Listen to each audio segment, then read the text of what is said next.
Hi students, welcome to Bosco Campus Vision.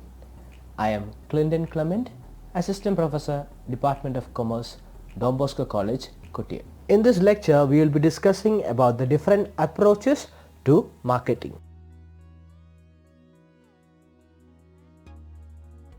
At first, the traditional marketing approach. In traditional marketing, more importance is given to selling the product. They start with protection, and marketing is done while selling and promoting the product to attain sales at profit. In this technique, the existing product are imposed on the market through aggressive selling and promotional pressure. In the last classes, we have discussed about the definition of marketing, and we have said that marketing is an exchange process and a set of activities. ഒരു exchange process, അതായത് കസ്റ്റമറിൻ്റെ നീഡ്സും വാണ്ട്സും മനസ്സിലാക്കി അവർക്ക് ആവശ്യമുള്ള product develop ചെയ്ത് അവർക്കത് exchange ചെയ്യുമ്പോൾ അവർ തിരിച്ച് നമുക്കൊരു consideration in the form of profit എന്ന രീതിയിൽ അല്ലെങ്കിൽ in the form of valuable money എന്ന രീതിയിൽ നമുക്കൊരു എക്സ്ചേഞ്ച് ഒരു എക്സ്ചേഞ്ച് പ്രോസസ് ആയിരുന്നു മാർക്കറ്റിംഗ് എന്നാണ് നമ്മൾ ഡെഫിനേഷനിലൊക്കെ പഠിച്ചത്. ബട്ട് ട്രഡീഷണൽ മാർക്കറ്റിംഗ് അപ്രോച്ചിൽ പറയുന്നത് മറ്റൊരു രീതിയിലാണ്. ട്രഡീഷണൽ മാർക്കറ്റിംഗ് എന്ന് പറയുന്നത് ഏത് വിധേനയും ഒരു പ്രോഡക്റ്റ് കസ്റ്റമറിലേക്ക് എത്തിക്കുക, അത് മാത്രമാണ് മാർക്കറ്റിംഗ്. അല്ലാതെ കസ്റ്റമറിൻ്റെ നീഡ് അതാണോ അവരതുകൊണ്ട് സാറ്റിസ്ഫൈ ആകുമ്പോൾ ഇത്തരം കാര്യങ്ങളൊന്നും ട്രഡീഷണൽ മാർക്കറ്റിൽ കൺസിഡർ ചെയ്യുന്നില്ല. The only thing they consider is create a product, do the marketing activities and make the customer buy the product and attain profit. Profit ഉണ്ടാക്കുക, ഏത് വിധേനയും ഒരു പ്രോഡക്റ്റ് ഡെവലപ്പ് ചെയ്ത് അതിനെ പല വിധത്തിലുള്ള marketing techniques, promotion, advertisement activities എല്ലാം ചെയ്തുകൊണ്ട് ആ പ്രോഡക്റ്റിനെ കസ്റ്റമറെ കൊണ്ട് മേടിപ്പിക്കുക, എന്നിട്ട് പ്രോഫിറ്റ് അച്ചീവ് ചെയ്യുക. ഈ ഒരു മോട്ടീവ് മാത്രമാണ് ട്രഡീഷണൽ മാർക്കറ്റിൽ അവർ ഫോളോ ചെയ്യുന്നത്. Now let us look into the features of traditional marketing. The objective of traditional marketing is profit maximization. നമ്മൾ നേരത്തെ പറഞ്ഞ പോലെ ട്രഡീഷണൽ മാർക്കറ്റിങ്ങിൻ്റെ മെയിൻ ഒബ്ജക്റ്റീവ് എന്നുള്ളത് പ്രോഫിറ്റ് വർദ്ധിപ്പിക്കുക. ഏത് വിധേനയും ഒരു പ്രോഡക്റ്റ് ക്രിയേറ്റ് ചെയ്ത് അതിനെ മാർക്കറ്റിംഗ് ആക്ടിവിറ്റിയിലൂടെ കസ്റ്റമറിനെ കൊണ്ട് മേടിപ്പിക്കുക അല്ലെങ്കിൽ സെല്ല് ചെയ്യുക എന്നുള്ളതാണ്. അതിലൂടെ പ്രോഫിറ്റ് അച്ചീവ് ചെയ്യുക എന്നുള്ളതാണ് ട്രഡീഷണൽ മാർക്കറ്റിങ്ങിൻ്റെ main objective. It is sale oriented, not customer oriented. Traditional marketing എന്ന് പറയുന്നത് സെയിൽ ഓറിയൻറ്റഡ് ആണ്. ഏത് വിധേനയും ഒരു പ്രോഡക്റ്റിനെ സെയിൽസ് നടത്തുക, അല്ലെങ്കിൽ കസ്റ്റമർ അത് സാറ്റിസ്ഫൈഡ് ആകുമോ, അല്ലെങ്കിൽ കസ്റ്റമറിന് ആ പ്രോഡക്റ്റിന് നീഡ് ഉണ്ടോ, ഇതൊന്നും ട്രഡീഷണൽ മാർക്കറ്റിൽ അവർ കൺസിഡർ ചെയ്യുന്നില്ല. They are only oriented towards the sales, they are not customer oriented. It gave emphasis to product. In traditional marketing, more focus is given to the product, not the customer. It is concerned with the transfer of ownership. ഒരു പ്രോഡക്റ്റിൻ്റെ ownership transfer ചെയ്യുക, അല്ലെങ്കിൽ ആ പ്രോഡക്റ്റിനെ മറ്റൊരാൾക്ക് വിൽക്കുക എന്നുള്ളത് മാത്രമാണ് traditional മാർക്കറ്റിൽ മോർ കൺസേൺഡ് ആയിട്ടുള്ളത്. അല്ലാതെ ആ കസ്റ്റമർ സാറ്റിസ്ഫൈഡ് ആകുകയാണോ, അതേ അല്ലെങ്കിൽ ആ ക്വാളിറ്റി പ്രോഡക്ട്സ് കസ്റ്റമർ ഡെലിവർ ചെയ്യണം, ഇതൊന്നും ട്രഡീഷണൽ മാർക്കറ്റിൽ അവരെ കൺസേൺ ആയിട്ടുള്ള കാര്യമല്ല. The only concern is with transfer of ownership. ഏത് വിധേനയും അവർ ക്രിയേറ്റ് ചെയ്തിരിക്കുന്ന പ്രോഡക്റ്റ് കസ്റ്റമറിലേക്ക് ട്രാൻസ്ഫർ ചെയ്യുക എന്നുള്ളത് മാത്രമാണ് അവരുടെ concern. It gave emphasis to the physical movement of goods. Physically ഒരു പ്രൊഡക്ഷൻ യൂണിറ്റിൽ നിന്നും എൻഡ് യൂസറിലേക്ക് പ്രോഡക്റ്റ് ട്രാൻസ്ഫർ ആകണം, അല്ലെങ്കിൽ ഫിസിക്കലി മൂവ് ചെയ്യണം. ഇത് മാത്രമാണ് ട്രഡീഷണൽ മാർക്കറ്റിങ്ങിൻ്റെ കൺസെൻറ്റ് എന്ന് പറയുന്നത്. അപ്പോൾ ഇത്തരത്തിൽ മോസ്റ്റ് കോമൺലി ഉള്ള കാര്യങ്ങളെല്ലാം ചേർത്തുകൊണ്ട് നമുക്ക് പറയുകയാണെങ്കിൽ traditional marketing is more focused on profit than customer satisfaction. കസ്റ്റമറിൻ്റെ നീഡ്സും വാണ്ട്സും സാറ്റിസ്ഫൈ ചെയ്യുന്നതിന് പകരമായിട്ട് ട്രഡീഷണൽ മാർക്കറ്റിൽ ഫോളോ ചെയ്തിരുന്നത് ഏത് വിധേനയും ഒരു പ്രോഡക്റ്റ് ക്രിയേറ്റ് ചെയ്ത് അത് കസ്റ്റമറിലേക്ക് എത്തിച്ച് പ്രോഫിറ്റ് ഉണ്ടാക്കുക എന്നുള്ളത് മാത്രമായിരുന്നു ട്രഡീഷണൽ മാർക്കറ്റിൽ ഫോളോ ചെയ്ത കാര്യം. Now let us look into the modern marketing approach. Its main motive is customer satisfaction. That is, building a relationship with customer, and is achieved through an integrated corporate-wide set of marketing activities. This technique understands the needs and desire of the customer, and product is designed accordingly. Traditional മാർക്കറ്റിംഗിൽ നിന്നും വളരെ വ്യത്യസ്തമായ ഒരു കോൺസെപ്റ്റാണ് modern marketing. Modern marketing എന്ന് പറയുന്നത് customer satisfaction ആണ് main motive. Traditional മാർക്കറ്റിംഗിൽ പ്രോഫിറ്റ് മാക്സിമൈസേഷൻ ആണെങ്കിൽ മോഡേൺ മാർക്കറ്റിംഗിൻ്റെ മെയിൻ മോട്ടീവ് എന്ന് പറയുന്നത് കസ്റ്റമർ സാറ്റിസ്ഫാക്ഷൻ ആണ്. എങ്ങനെയാണ് ഇത് മെയിൻറ്റെയിൻ ചെയ്യുന്നത്? കസ്റ്റമറുമായിട്ട് നല്ല റിലേഷൻഷിപ്പ് മെയിൻറ്റെയിൻ ചെയ്യുക, പല വിധത്തിലുള്ള മാർക്കറ്റിംഗ് ആക്ടിവിറ്റീസിലൂടെ കസ്റ്റമറുടെ നീഡ്സ് മനസ്സിലാക്കുക, അവർക്ക് ആ സാറ്റിസ്ഫൈഡ് ആയിട്ടുള്ള ഗുഡ്സ് കിട്ടുന്നോ ഇല്ലയോ എന്ന് മനസ്സിലാക്കുക, അതിനുശേഷം കൃത്യമായ ഫോളോ അപ്സ്, അങ്ങനെ ഒരുപാട് മാർക്കറ്റിംഗ് ആക്ടിവിറ്റീസ് മെയിൻറ്റെയിൻ ചെയ്തുകൊണ്ട് കസ്റ്റമറുമായിട്ട് നല്ല റിലേഷൻഷിപ്പ് മെയിൻറ്റെയിൻ ചെയ്യുകയാണ് മോഡേൺ മാർക്കറ്റിംഗിൽ. അതായത് ട്രഡീഷണൽ മാർക്കറ്റിംഗ് എന്ന് പറയുന്നത് ഒരു പ്രോഡക്റ്റ് ഡെവലപ്പ് ചെയ്യുക, ആ പ്രോഡക്റ്റ് ഏത് വിധേനയും കസ്റ്റമറിലേക്ക് എത്തിക്കുക, അവരെ കൊണ്ട് സെയിൽ മേടിപ്പിക്കുക എന്നുള്ളതായിരുന്നു ട്രഡീഷണൽ മാർക്കറ്റിംഗ്. പ്രോഫിറ്റ് ഉണ്ടാക്കുക, ഏത് പ്രോഡക്റ്റ് ആണെങ്കിലും അത് കസ്റ്റമറിന് വിറ്റ് പ്രോഫിറ്റ് ഉണ്ടാക്കുക എന്നുള്ളതായിരുന്നു ട്രഡീഷണൽ മാർക്കറ്റിംഗ്. ബട്ട് മോഡേൺ മാർക്കറ്റിംഗിൽ പറയുന്നത് അതല്ല. ഫസ്റ്റ് നമ്മൾ പ്രോഡക്റ്റ് ഡെവലപ്പ് ചെയ്യുന്നതിന് മുമ്പേ തന്നെ എന്ത് മനസ്സിലാക്കിയിരിക്കണം? കസ്റ്റമറിൻ്റെ നീഡ്സും വാണ്ട്സും മനസ്സിലാക്കിയിരിക്കണം. കസ്റ്റമറിന് എന്താണ് ആവശ്യം, അവർ ഏത് രീതിയിലുള്ള പ്രോഡക്റ്റ് ആണ് അവർ ഉപയോഗിക്കാൻ താല്പര്യപ്പെടുന്നത്, ഇതെല്ലാം മനസ്സിലാക്കിയതിന് ശേഷമാണ് മോഡേൺ മാർക്കറ്റിംഗിൽ ഒരു പ്രോഡക്റ്റ് ഡെവലപ്പ് ചെയ്യുന്നത് പോലും. അതിനുശേഷം ഈ പ്രോഡക്റ്റ് ഡെവലപ്പ് ചെയ്തതിന് ശേഷം കസ്റ്റമറിനെ ഏത് കസ്റ്റമറാണ്, ഏത് ഏരിയയിലെ കസ്റ്റമറാണ്, എങ്ങനെയുള്ള കസ്റ്റമറാണ് പർച്ചേസ് ചെയ്യുന്നത് മനസ്സിലാക്കി അത് കൃത്യമായ കസ്റ്റമറിൻ്റെ കയ്യിലേക്ക് എത്തിച്ചു കൊടുത്ത് അവർ സാറ്റിസ്ഫൈഡ് ആണോ ഇല്ലയോ എന്നുള്ള ഫീഡ്ബാക്സ് എടുത്ത് അല്ലെങ്കിൽ മാറ്റങ്ങൾ വരുത്തി വീണ്ടും ആ പ്രോഡക്റ്റ്സിൽ ചേഞ്ച് വരുത്തുക. ഇത്തരത്തിലുള്ള ഒരുപാട് ആക്ടിവിറ്റി എല്ലാം കൂടെ ചേർന്നതാണ് modern marketing approach. Main motive എന്ന് പറയുന്നത് കസ്റ്റമർ സാറ്റിസ്ഫാക്ഷൻ ആണ്. Next, we can look into the features of modern marketing. Modern marketing is customer oriented. Traditional marketing profit oriented ആയിരുന്നെങ്കിൽ മോഡേൺ മാർക്കറ്റിംഗ് എന്നുള്ളത് കസ്റ്റമർ ഓറിയൻറ്റഡ് ആണ്. Customer oriented means കസ്റ്റമറിൻ്റെ നീഡ്സും വാണ്ട്സും മനസ്സിലാക്കി അവർക്കൊരു product delivery ചെയ്ത് അവർ സാറ്റിസ്ഫൈഡ് ആണോ ഇല്ലയോ എന്ന് മനസ്സിലാക്കി ഇത്തരം കാര്യങ്ങളെല്ലാം ചെയ്യുന്നതാണ് മോഡേൺ മാർക്കറ്റിങ്ങിൻ്റെ അപ്രോച്ച് എന്ന് പറയുന്നത്. അപ്പോൾ modern marketing is customer oriented. Secondly, modern marketing starts and ends with the customer. Traditional market എന്ന് പറയുന്നത് അവർ സ്റ്റാർട്ട് ചെയ്യുന്നത് പ്രൊഡക്ഷൻ ആക്ടിവിറ്റി കൊണ്ടാണ്. അവർ സ്റ്റാർട്ട് ചെയ്യുന്നത് ഏതെങ്കിലും ഒരു പ്രോഡക്റ്റ് ഡെവലപ്പ് ചെയ്യുക, അവർക്ക് റീസണബിൾ എന്ന് തോന്നുന്ന ഒരു പ്രോഡക്റ്റ് അവർ ഡെവലപ്പ് ചെയ്യുന്നു, എന്നിട്ട് പലവിധ ടെക്നിക്സ് യൂസ് ചെയ്ത് കസ്റ്റമറിലേക്ക് എത്തിക്കുന്നു. ഇതായിരുന്നു ട്രഡീഷണൽ മാർക്കറ്റിംഗ് ചെയ്യുന്നത്. പക്ഷേ മോഡേൺ മാർക്കറ്റിംഗ് എന്ന് പറയുന്നത് it starts with the customer itself. First അവർ ചെയ്യുന്നത് കസ്റ്റമേഴ്സിൻ്റെ നീഡ്സ് മനസ്സിലാക്കുകയാണ്. ഇതിനുശേഷം ഈ നീഡ്സ് മനസ്സിലാക്കിയതിന് ശേഷം മാത്രമേ അവർ ഒരു പ്രോഡക്റ്റ് ഡെവലപ്പ് ചെയ്യുന്നുള്ളൂ. അതിനുശേഷം പ്രോഡക്റ്റ് ഡെവലപ്പ് ചെയ്തു അത് തിരിച്ച് നല്ല പലവിധ ആക്ടിവിറ്റീസിലൂടെ കസ്റ്റമറിലേക്ക് എത്തിക്കുന്നു. അപ്പോൾ modern marketing starts and ends with the customer. Once ഈ എന്താണ് കസ്റ്റമറിൻ്റെ ആവശ്യമെന്ന് മനസ്സിലാക്കുന്നു, അതിനുശേഷം പ്രോഡക്റ്റ് ഡെലിവറി ചെയ്തതിന് ശേഷം കസ്റ്റമർ സാറ്റിസ്ഫൈഡ് ആണോ എന്ന് മനസ്സിലാക്കുന്നു. അപ്പോൾ ഇങ്ങനെ തുടങ്ങുന്നതും കസ്റ്റമറിൽ നിന്നും അവസാനിക്കുന്നതും കസ്റ്റമറിൽ നിന്നും. ഇതാണ് modern marketing approach. Modern marketing starts before production. നമ്മൾ നേരത്തെ പോയിന്റ് പറഞ്ഞ പോലെ it starts with the customer it self. Production മുമ്പേ തന്നെ മാർക്കറ്റിംഗ് തുടങ്ങിയിരിക്കുന്നു. എന്താണ്? ഫസ്റ്റ് തന്നെ നമ്മുടെ പ്രൊസ്പെക്റ്റീവ് ആയിട്ടുള്ള കസ്റ്റമേഴ്സിൻ്റെ നീഡ്സും വാണ്ട്സും മനസ്സിലാക്കിയാണ് മോഡേൺ മാർക്കറ്റിംഗ് ആക്ടിവിറ്റി സ്റ്റാർട്ട് ചെയ്യുക. ട്രഡീഷണൽ മാർക്കറ്റിംഗ് ആണെങ്കിൽ ഫസ്റ്റ് പ്രൊഡക്ഷൻ വെച്ചാണ് സ്റ്റാർട്ട് ചെയ്യുന്നത്. പക്ഷേ മോഡേൺ മാർക്കറ്റിംഗ് എന്നുള്ളത് പ്രൊഡക്ഷന് മുമ്പേ തന്നെ റിസർച്ച് ആക്ടിവിറ്റീസ് വെച്ചാണ് മോഡേൺ മാർക്കറ്റിംഗ് ആക്ടിവിറ്റീസ് സ്റ്റാർട്ട് ചെയ്യുക. Modern marketing is A guiding element of business.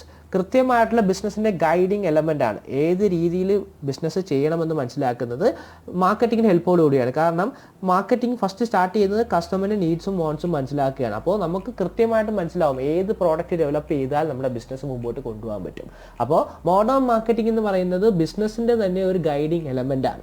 Traditional marketing അതല്ല. നമ്മൾ ഒരു റിസ്ക് എടുത്ത് ഒരു പ്രോഡക്റ്റ് ഡെവലപ്പ് ചെയ്യുന്നു, അതിനെ ഏതെങ്കിലും രീതിയിൽ മാർക്കറ്റ് ചെയ്ത് പ്രോഫിറ്റ് ഉണ്ടാക്കുക എന്നുള്ളതാണ് ട്രഡീഷണൽ മാർക്കറ്റിങ്ങിൽ ഉള്ള ഒരു ഔട്ട്ലുക്ക്. അപ്പോൾ ബട്ട് മോഡേൺ മാർക്കറ്റിംഗിൽ അതല്ല, നമ്മൾ മാർക്കറ്റിംഗ് ആക്ടിവിറ്റി തന്നെയാണ് നമ്മുടെ ബിസിനസ്സിൻ്റെ ഗൈഡ് ലൈൻ ആയിട്ട് നമ്മൾ കൊണ്ടുനടക്കുന്നത്. അപ്പോൾ ഇത്രയുമാണ് മോഡേൺ മാർക്കറ്റിംഗിൻ്റെ ഫീച്ചേഴ്സ് ആയിട്ട് നമ്മൾ പറയുക.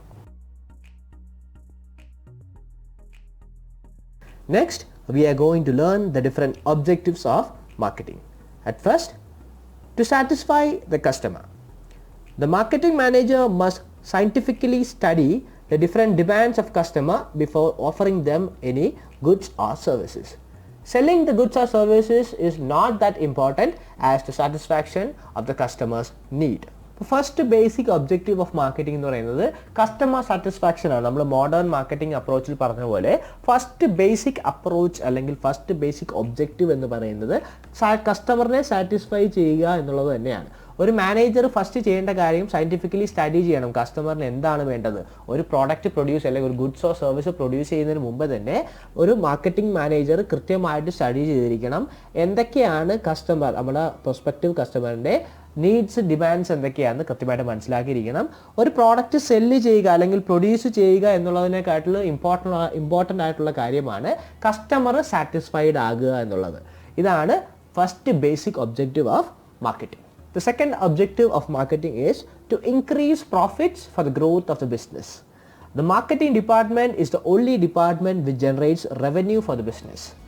Sufficient profit must be earned as a result of sale of want satisfying products. അപ്പോൾ രണ്ടാമത്തെ ഒബ്ജക്റ്റീവായിട്ട് നമ്മൾ പറയുന്നത് ബിസിനസ്സിൻ്റെ ഗ്രോത്തിന് ആവശ്യമായിട്ടുള്ള പ്രോഫിറ്റ് അച്ചീവ് ചെയ്യുക എന്നുള്ളതാണ്. മാർക്കറ്റിംഗ് ഡിപ്പാർട്ട്മെൻ്റ് ആണ് ഒരു ഓർഗനൈസേഷനിൽ ഏറ്റവും കൂടുതൽ റവന്യൂ കൊണ്ടുവരുന്ന ഡിപ്പാർട്ട്മെൻറ്റ്. അതുകൊണ്ട് തന്നെ മാർക്കറ്റിംഗ് കൊണ്ട് ബിസിനസ്സിന് പ്രോഫിറ്റ് ഉണ്ടാകുകയും വേണം. But at the same time wants satisfy ചെയ്യുന്ന പ്രോഡക്ട്സ് മാത്രമേ നമ്മൾ വിൽക്കാൻ പാടുള്ളൂ. നമ്മൾ മോഡേൺ മാർക്കറ്റിംഗ് അപ്രോച്ചിൽ പറഞ്ഞ പോലെ കസ്റ്റമർ സാറ്റിസ്ഫൈ ആകുകയും വേണം, അറ്റ് ദ സെയിം ടൈം ബിസിനസ്സിന് പ്രോഫിറ്റ് ഉണ്ടാകുകയും വേണം. അല്ലെങ്കിൽ ബിസിനസ്സിന് പ്രോഫിറ്റ് ഉണ്ടായില്ലെങ്കിൽ കസ്റ്റമറിൻ്റെ നീഡ്സ് മാത്രം സാറ്റിസ്ഫൈ ചെയ്തുകൊണ്ടിരുന്നു കഴിഞ്ഞാൽ ആ ഓർഗനൈസേഷന് നിലനിൽപ്പില്ലാണ്ടായി പോകും.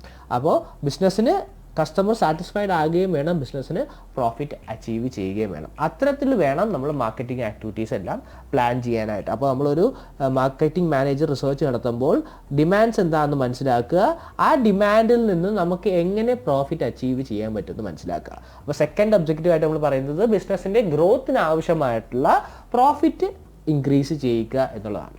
The next objective is to generate customer base for the business. The marketing manager must attract more and more customers to buy the firm's product and services. This will also result in the increased sale. മറ്റൊരു objective ആണ് നല്ലൊരു customer base ഉണ്ടാക്കുക എന്നുള്ളത്. നമ്മുടെ പ്രോഡക്റ്റിന് സ്ഥിരമായിട്ട് കുറച്ച് customers ഉണ്ടെങ്കിൽ automatically ബിസിനസ്സിൽ സെയിൽസും കൂടും, പ്രോഫിറ്റും കൂടും. അപ്പോൾ മറ്റൊരു ഒബ്ജക്റ്റീവ് ആണ് ഒരു കസ്റ്റമർ ബേസ്, സ്ഥിരമായിട്ട് നമ്മുടെ പ്രോഡക്റ്റ് പർച്ചേസ് ചെയ്യുന്ന കുറച്ച് കസ്റ്റമേഴ്സിനെ ക്രിയേറ്റ് ചെയ്യുക എന്നുള്ളത്. ഇതിനായിട്ട് നമ്മൾ ഒരുപാട് മാർക്കറ്റിംഗ് ആക്ടിവിറ്റീസ് കണ്ടക്ട് ചെയ്യണം. അപ്പോൾ ഒരു മാർക്കറ്റിംഗ് പ്ലാൻ ക്രിയേറ്റ് ചെയ്യുമ്പോൾ നമുക്ക് ഈ പറഞ്ഞ ഒബ്ജക്റ്റീവ്സ് എല്ലാം നമ്മുടെ മനസ്സിലുണ്ടാവണം. കസ്റ്റമറിൻ്റെ നീഡ്സ് സാറ്റിസ്ഫൈ ചെയ്യണം, ബിസിനസ്സിൻ്റെ ഗ്രോത്തിന് ആവശ്യമായ പ്രോഫിറ്റ് ഉണ്ടാവണം, അത് അറ്റ് ദ സെയിം ടൈം നല്ലൊരു കസ്റ്റമർ ബേസും കൂടെ ഉണ്ടാവണം. കസ്റ്റമർ ബേസ് ഉണ്ടായാൽ അതനുസരിച്ച് സെയിലും പ്രോഫിറ്റും എല്ലാം ഇൻക്രീസ് ചെയ്യുകയും ചെയ്യും. അപ്പോൾ ബിസിനസ്സിൻ്റെ മറ്റൊരു അല്ലെങ്കിൽ മാർക്കറ്റിങ്ങിൻ്റെ മറ്റൊരു ഒബ്ജക്റ്റീവാണ് ജനറേറ്റിംഗ് കസ്റ്റമർ ബേസ് എന്നുള്ളത്.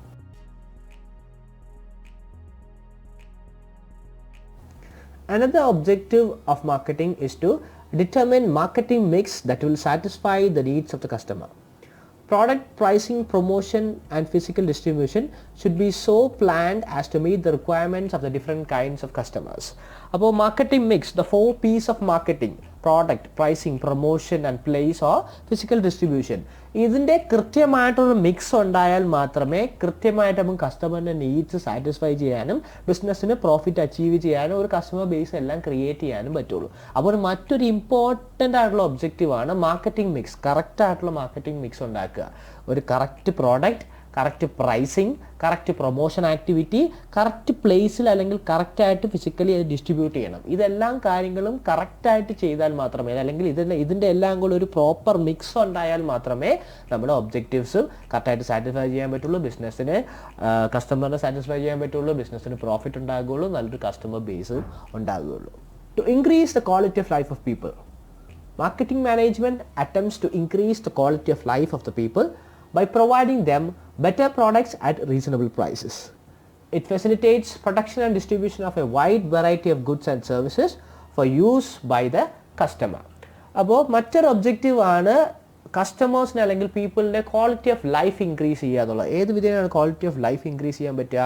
നല്ല നല്ല പ്രോഡക്ട്സ്, പുതിയ പുതിയ പ്രോഡക്ട്സ് മാർക്കറ്റിലേക്ക് ഇൻട്രൊഡ്യൂസ് ചെയ്യുന്ന വഴി, അല്ലെങ്കിൽ അവർക്ക് ക്വാളിറ്റി പ്രോഡക്ട്സ് പ്രൊവൈഡ് ചെയ്യുന്ന വഴി അവരുടെ ക്വാളിറ്റി ഓഫ് ലൈഫ് ഒരു ബിസിനസ്സിന് ഇൻക്രീസ് ചെയ്യാൻ പറ്റും. അപ്പോൾ മാർക്കറ്റിംഗ് കൊണ്ടുമുള്ള മറ്റൊരു ഒബ്ജക്റ്റീവാണ് നമ്മൾ കസ്റ്റമറിൻ്റെ നീഡ്സും വോൺസും മനസ്സിലാക്കുന്നത് വഴി അവർക്ക് പ്രൊവൈഡ് ചെയ്യുന്ന പ്രോഡക്ട്സ് ഹൈലി ക്വാളിറ്റി പ്രോഡക്ട്സും വളരെ ഡൈവേഴ്സീവ് ആയിട്ടുള്ള പ്രോഡക്ട്സും പ്രൊവൈഡ് ചെയ്യുകയാണെങ്കിൽ ഓട്ടോമാറ്റിക്കലി സൊസൈറ്റിയുടെ തന്നെ ലിവിങ് സ്റ്റാൻഡേർഡ് നമുക്ക് ഇൻക്രീസ് ചെയ്യാൻ പറ്റും. അപ്പോൾ ഒരു സോഷ്യൽ ഒബ്ജക്റ്റീവായിട്ട് നമുക്ക് പറയുന്നത് increasing the quality of the people എന്നുള്ളത് ഒരു മാർക്കറ്റിങ്ങിൻ്റെ സോഷ്യൽ ഒബ്ജക്റ്റീവായിട്ട് നമുക്ക് കൺസിഡർ ചെയ്യാം. Next, to create good image. To build up the public image of firm over a period is another objective of marketing. The marketing department provides quality products to the customer at reasonable prices and thus creates its impact on the customer. The marketing manager attempts to increase the goodwill of its business by initiating image building activities. അപ്പോൾ marketing കൊണ്ട് നമുക്ക് achieve ചെയ്യാൻ പറ്റുന്നൊരു കാര്യമാണ് ഒരു good will എന്നുള്ളത്, അല്ലെങ്കിൽ good image among the customers. അപ്പോൾ നമ്മുടെ പ്രോഡക്റ്റ്, നമ്മുടെ കമ്പനി പ്രൊവൈഡ് ചെയ്യുന്ന എല്ലാ പ്രോഡക്ട്സും ഹൈലി ക്വാളിറ്റി പ്രോഡക്ട്സും റീസണബിൾ പ്രൈസിലുമാണ് കിട്ടുന്നുണ്ടെങ്കിൽ കസ്റ്റമറിൻ്റെ ഇടയിൽ നമ്മുടെ പ്രോഡക്ട്സിന് ഒരു നല്ല ഇമേജ് ഉണ്ടാവും. ഫോർ എക്സാമ്പിൾ ടാറ്റയുടെ പ്രോഡക്ട്സ് ഉണ്ടാവും. ടാറ്റയുടെ പ്രോഡക്ട്സ് എല്ലാം നല്ല ഹൈ ക്വാളിറ്റി പ്രോഡക്ട്സുമാണ്, റീസണബിൾ പ്രൈസിലുമാണ് നമുക്ക് അവൈലബിൾ ആകും. അപ്പോൾ നമുക്ക് ആ ഒരു പ്രോഡക്റ്റിനെ കുറിച്ച്, അല്ലെങ്കിൽ ടാറ്റ എന്നുള്ള കമ്പനിയെ കുറിച്ച് നമുക്കൊരു നല്ല ഇമേജും അതുവഴി ആ കമ്പനിക്ക് ഒരു ഗുഡ് വില്ലും വില്ലുമാണ് ഉണ്ടാകുന്നത്. അപ്പോൾ ഇതാണ് മാർക്കറ്റിംഗ് കൊണ്ട് നമുക്ക് ചെയ്യാൻ പറ്റുന്ന മറ്റൊരു ഒബ്ജക്റ്റീവ്. മാർക്കറ്റിങ്ങിന് മറ്റൊരു ഒബ്ജക്റ്റീവാണ് കമ്പനിക്ക് നല്ലൊരു ഗുഡ് വിൽ ഉണ്ടാക്കാൻ വേണ്ടിയിട്ട് ഒരു ഗുഡ് ഇമേജ് ക്രിയേറ്റിംഗ് ഇനിഷ്യേറ്റീവ്. അതായത് കസ്റ്റമറിൻ്റെ നീഡ്സും വോൺസും മനസ്സിലാക്കി അവർക്ക് quality products at reasonable price provide ചെയ്യുന്ന വഴി കസ്റ്റമറിൻ്റെ ഇടയിൽ നമുക്കൊരു ഗുഡ് ഇമേജും അതുവഴി കമ്പനിക്കൊരു ഗുഡ് വില്ലും ക്രിയേറ്റ് ചെയ്യുക. ഇതാണ് മറ്റൊരു മാർക്കറ്റിംഗ് ഒബ്ജക്റ്റീവ് എന്ന് നമുക്ക് പറയാവുന്നത്. അപ്പോൾ ഇന്നത്തെ ക്ലാസ്സിൽ നമ്മൾ മാർക്കറ്റിങ്ങിൻ്റെ 2 അപ്രോച്ചസ് ആണ് പഠിച്ചത്. Traditional marketing approach and modern marketing approach. പിന്നീട് മോഡേൺ മാർക്കറ്റിംഗ് അപ്രോച്ചിനെ ബേസ് ചെയ്തുകൊണ്ടുള്ള കുറച്ച് ഒബ്ജക്റ്റീവ്സ് ഓഫ് മാർക്കറ്റിംഗ്. ഇത്രയും കാര്യങ്ങളാണ് നമ്മൾ ഇന്നത്തെ ക്ലാസ്സിൽ ഡിസ്കസ് ചെയ്തത്. ഇതിനെ ബേസ് ചെയ്തുകൊണ്ടുള്ള 2 ക്വസ്റ്റ്യൻസ് ആണ് ഇന്ന് അസൈൻമെൻറ്റ് തന്നേക്കുന്നത്. Explain the different approaches of marketing and the second one what are the objectives of marketing. അപ്പോൾ ഇന്ന് പറഞ്ഞ കാര്യങ്ങളെല്ലാം എല്ലാവർക്കും മനസ്സിലായെന്ന് വിശ്വസിക്കുന്നു. Thank you for listening. Have a nice day.